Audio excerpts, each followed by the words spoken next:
बिस्मिल्लाहिर्रहमानिर्रहीम। अस्सलाम वालेकुम। मैं आपका टीचर मोहम्मद मसूद और आज हम बात करेंगे वेबसाइट होस्टिंग की तरफ। और वेबसाइट होस्टिंग क्या होता है आज हम पढ़ते हैं। हम किसी भी वेबसाइट को एक्सेस करते हैं, हमें वेबसाइट हम कोई भी देख लेते हैं। तो वेबसाइट को एक्सेस करने के बाद जब हम यहाँ से गूगल को ओपन कर लेते हैं और गूगल ओपन करने के बाद हम यहाँ से आई कैप की वेबसाइट ही सर्च कर लेते हैं। तो आई कैप की वेबसाइट को जब मैंने ओपन किया तो ये देखें हमारे पास एक्चुअली जो फुल एड्रेस है वो है एच टी टी पी क्या होता है?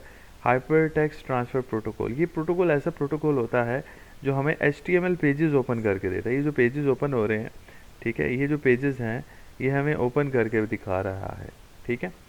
उसके बाद नेक्स्ट जो है आई कैप, ये अब वेबसाइट आ गई। .org ऑर्गेनाइजेशन .p के पाकिस्तान की बात कर रहा है। तो इसमें जो जो सर्विसेज हमें मिल रही हैं, लाइक हमें इसका अबाउट मिल रहा है, हमें स्टूडेंट जो है वो प्लेटफॉर्म मिल रहा है, मेंबर्स का प्लेटफॉर्म मिल रहा है, उसके बाद एफिलिएट का जो है प्लेटफॉर्म मिल रहा है, ये टैब मिल रहा है, टेक्निकल सर्विसेज का मिल रहा है, तो वगैरह वगैरह ये सारी की सारी चीज़ें जो है हमारे पास वेबसाइट होस्टिंग कहलाती हैं, ठीक है। तो वेबसाइट होस्टिंग में हमें वेबसाइट जो जो सर्विसेज प्रोवाइड कर रही है वो वेबसाइट होस्टिंग होती है। वेबसाइट होस्टिंग के लिए जो बहुत मेजर चीज़ होती है वो होती है बैंडविड्थ, ठीक है। अच्छा, अब वो कहता है कि जब आप website fee will also typically very depend करती है किस पे?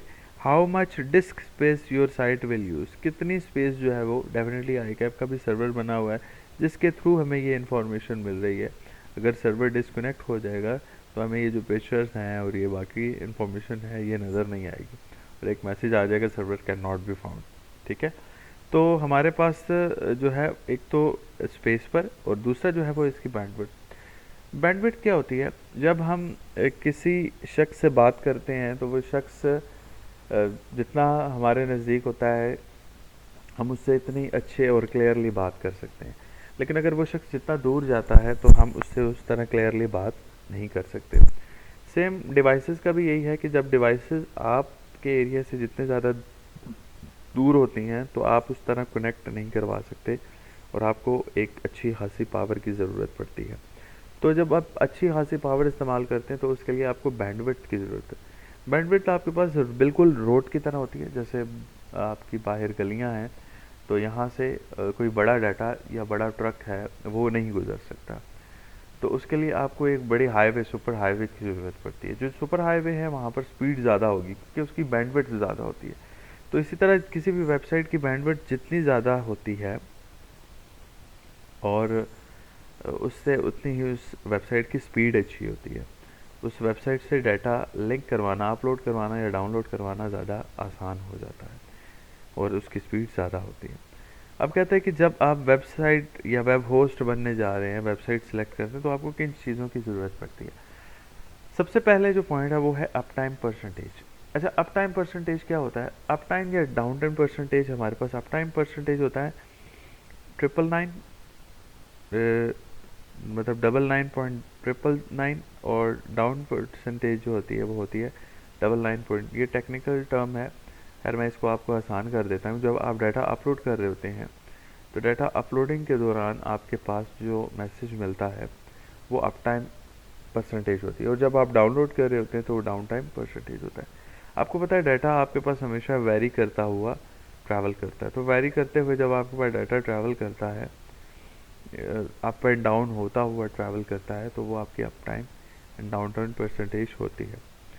उसके बाद है स्टोरेज स्पेस। जब आप वेबसाइट बनाते हैं तो दूसरी जो चीज़ आपको ज़रूरत पड़ती है वो होती है स्टोरेज स्पेस। डेफिनेटली आप जो भी आपका क्लाइंट है, जो भी आपका कस्टमर है, जो भी आपका शख्स है जो कि वेबसाइट को एक्सेस कर रहा है, उस वेबसाइट के लिए जो भी उसको डाटा चाहिए वो आप वेबसाइट के ऊपर तो सेव नहीं कर सकते। उसके लिए आपको फिज़िकल सर्वर की ज़रूरत पड़ती है।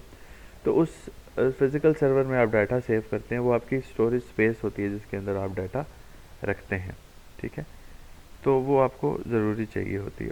उसके बाद है ई कॉमर्स। जब आप वेबसाइट बना लेते हैं तो डेफिनेटली आप अपनी वेबसाइट को एक्सेस करवाने के लिए ई कॉमर्स, इलेक्ट्रॉनिक कॉमर्स की ज़रूरत भी पड़ती है। आप वेबसाइट के ज़रिए डाटा एक्सेस करवा रहे हैं, तो डाटा एक्सेस करवाने के लिए आप पेमेंट ले रहे हैं या दे रहे हैं, तो उसके लिए आपके पास जो है पेपॉल, ईबे वगैरह वगैरह इस तरह की एग्जांपल्स हैं आपके पास। इस तरह की मेथड्स आपको यूज़ करने पड़ते हैं। मिसाल के तौर पर आप जब कोई प्रोडक्ट जो है अपनी वेबसाइट के थ्रू ख़रीद रहे हैं या बेच रहे हैं, तो उसके लिए आपको एक ऑनलाइन अकाउंट की ज़रूरत पड़ती है, जो कि आपके पास ईबे या पेपॉल का अकाउंट, पेनियर का अकाउंट जो है वो ज़रूरत पड़ता है, जिसके ज़रिए आप जो है इलेक्ट्रॉनिक मनी ट्रांसफ़र कर सकते हैं या रिसीव कर सकते हैं। उसके बाद अगर हम देखें तो नंबर ऑफ़ डोमेन्स है। अच्छा, कुछ कंपनीज ऐसी होती हैं जो सिंगल डोमेन इस्तेमाल करती हैं, लेकिन बहुत सी कंपनियां ऐसी हैं जो मल्टीपल डोमेन्स भी इस्तेमाल करती हैं। मल्टीपल डोमेन इस्तेमाल करने से ये होता है फ़ायदा कि आप जब मल्टीपल डोमेन इस्तेमाल करते हैं तो आपके पास जो वेबसाइट की डाइवर्सिटी है वो बढ़ जाती है। तो हमारे पास यहाँ पर मल्टीपल डोमेन्स जो है उसकी एग्ज़ाम्पल अगर आप देखें तो google.com.us या .com जो है वो इस्तेमाल हो रहा है यूएस वर्जन के लिए। .com.pk है तो पाकिस्तान वर्जन के लिए है। .in है तो वो इंडियन वर्जन के लिए। .uk है तो वो यूके वर्जन के लिए है। इसी तरह HK है तो वो हांगकॉन्ग वर्जन। तो ये एग्जांपल्स हैं आपके पास डोमेन की। मतलब इस डोमेन से ही होता है कि आपका डाटा मज़ीद फास्ट हो जाता है, क्योंकि वो उसी कंट्री के सर्वर के साथ कनेक्ट हो जाता है।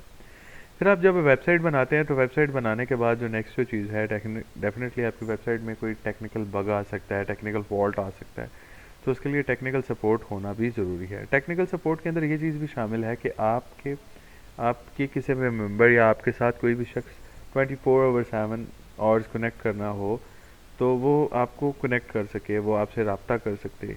ठीक है, तो ये चीज़ें भी आपके पास टेक्निकल सपोर्ट के अंदर शामिल है, जिसकी वजह से आप रियल टाइम सोल्यूशन जो है वो रिजॉल्व कर सकते हैं या रियल टाइम सोल्यूशंस आपके पास मौजूद होंगे।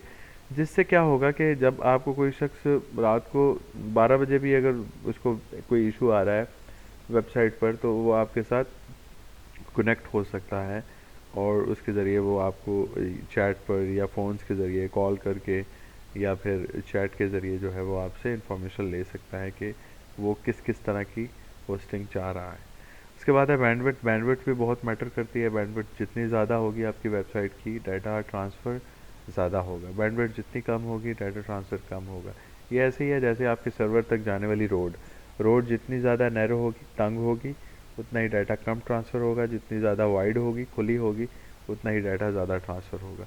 फिर उसके बाद है number of FTP file transfer protocols account और ईमेल्स जो है वो। अब जब आप वेबसाइट बना लेते हैं तो आपकी वेबसाइट के साथ बहुत से लोग मेंबर बनते हैं, तो उनका डाटाबेस और उनका रिकॉर्ड्स और उनका अकाउंट डिटेल, ये सारी चीज़ें भी आपके पास होनी चाहिए और आप उनको ताकि सर्विसेज प्रोवाइड कर सकें।